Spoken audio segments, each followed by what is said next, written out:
오늘은 책이 좀 두꺼워요. 여러분 보실래요? 예, 그림 속 세계사. 네, 요 책. 네, 요 책하고요. 그 다음에 세계를 뒤바꾼 가짜뉴스. 네, 요거는 그래도 좀, 요거보단 요 두 가지 오늘 제가 묶어서 여러분과 나눠보는 시간 갖도록 하겠습니다. 먼저 시작하겠습니다. 이 그림 속 세계사는요, 이렇게 그림이 안에 있어요. 그림이 이렇게 안에 있으면서 이 그림에 대한 설명을 하면서 역사를 쭉 세계사를 꿰고 있는 책이고요. 이 책은 요거를 기반으로 해서 정말 그 세계사 속에서 정말 우리가 그냥 흔히 알고 있는 교과서에서 나와 있는 그런 사실들이 가짜라고 이야기를 하고 있었습니다. 그거에 대한 증거들도 되고 있었는데요. 참 흥미롭게 보았습니다. 오늘 제가 이 두 책 다 요약한다는 것은 정말 어불성설이죠.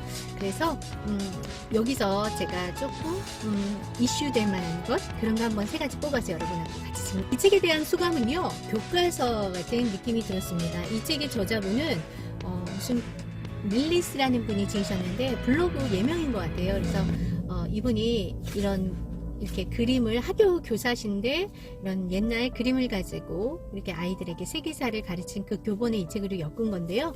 한 번은 읽어볼 만한 것 같습니다. 그렇지 않아도 이게 올해의 청소년 교양도서라고 2020 써 있었습니다. 예, 이 책에서는 정말 대표적인 느낌이 교과서 같은 느낌? 네, 그랬고요. 이 책은 아까도 말씀드렸다시피 정말 우리가 주목해 봐야 되고 우리에게 교훈을 주는 점들이 조금 있었습니다. 이 책을 지은 분은 미야자키 마사카츠라는 분이 지으셨어요. 핫한 책입니다. 매일경제 신문사에서 나왔고요. 네, 살펴보도록 하겠습니다. 첫 번째는요. 가짜뉴스는 옛날부터 존재해 왔습니다. 네, 여러분 우리가 흔히 세계사라고 하면 그런 팩트, 진실만을 다 담고 있다고 생각하기 쉬운데요. 결국 세계사 또한 승자와 패자의 싸움에서 승자의 기록이라는 생각을 잊지 않으셨으면 좋겠습니다. 그 안에 다 진실일까요? 아니라는 거죠. 그 안에 가짜 분명히 숨어 있습니다. 그래서 이 가짜에 대한 기원은요. 옛날 아테네 시대까지 올라갈 수 있습니다. 데마고고스라고 해서 참주라고 불린 이 아테네의 이제 영웅이거든요. 대중 정치가 귀족과 대중이 이제 대립을 하잖아요. 그래서 가짜 뉴스를 선동해서 여론에 선동해서 대중을 끌어들인 그 대중 정치 지도자를 데마고고스라고 했다고 합니다. 그래서 그럼 기존의 정치 세력이 좋아할 리 없죠. 그래서 파편제도라는 걸 만들어서 이때 물론 글을 모르는 사람은 투표에 참여할 수 없었죠. 파편제도의 기원이 되기도 하면서 이제 몰아냈죠. 그런 좀 영웅들을 그리스나 아테네에서 추방시키는 그런 제도를 만들었었습니다.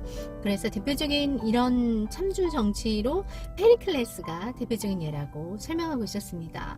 그리고 이제 또 하나 예를 들면 제일 대표적인 게 나치. 여러분 나치 선전장관이었던 괴베스라는 사람이 이렇게 말했습니다. 사람들은 큰 거짓말을 믿기 마련이다.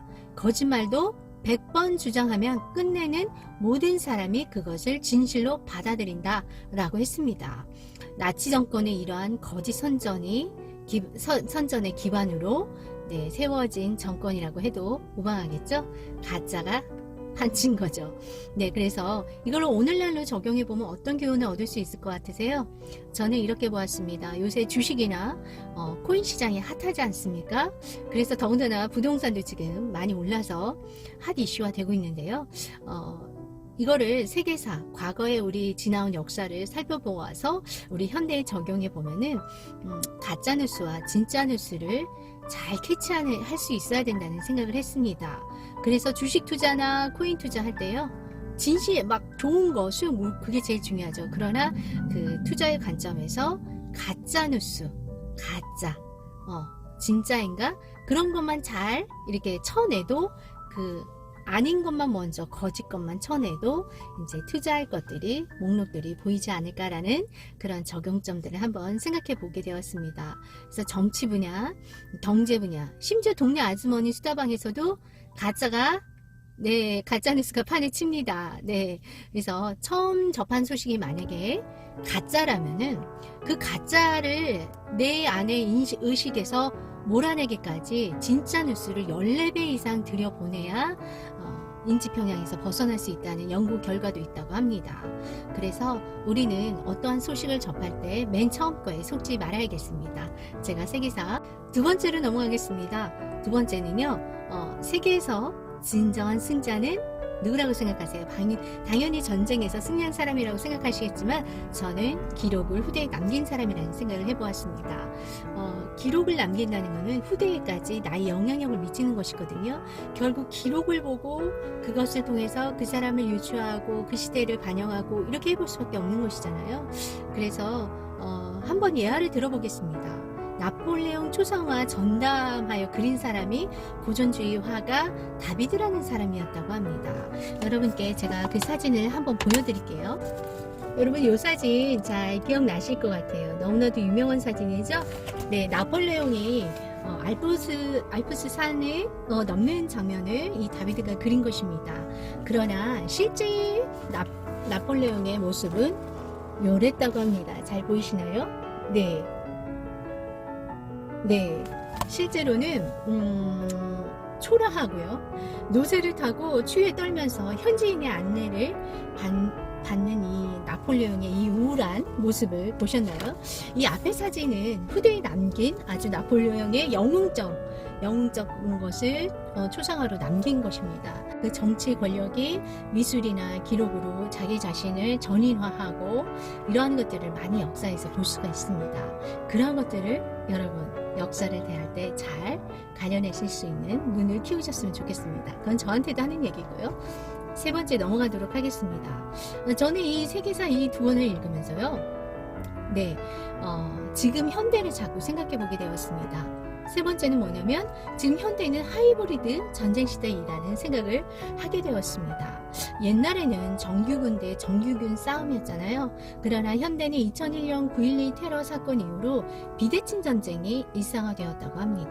그래서 역학관계에서 상이한 세력 간의 그런 테러, 게릴라, 사이버 테러, 그 다음에 선전, 가짜뉴스 이런 다양한 방법들이 그 사이버 공간에서 일상화되어 있고요. 정보전, 첩보전, 또 모략, 인터넷을 이용해서 여론을 조작하는 것 등 이런 거 보이지 않는 소리 없는 이런 전쟁이 지금 현대에는 너무나도 우리가 알게 모르게 많이 진행되고 있다고 생각합니다.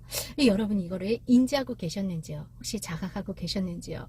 그래서 이치다 가즈크가 쓴 페이크 뉴스라는 책에서요. 현대 전쟁 가운데 하이브리드 전쟁이 차지하는 비율은 25%로 점점 비중이 높아지고 있다라고 하고 있습니다. 여러분, 우리가 이런 시대에 지금 위기감을 겪고 또 여러 가지 예상치 못한 또 사건들이 더욱더 이제 남발하게 될 텐데요.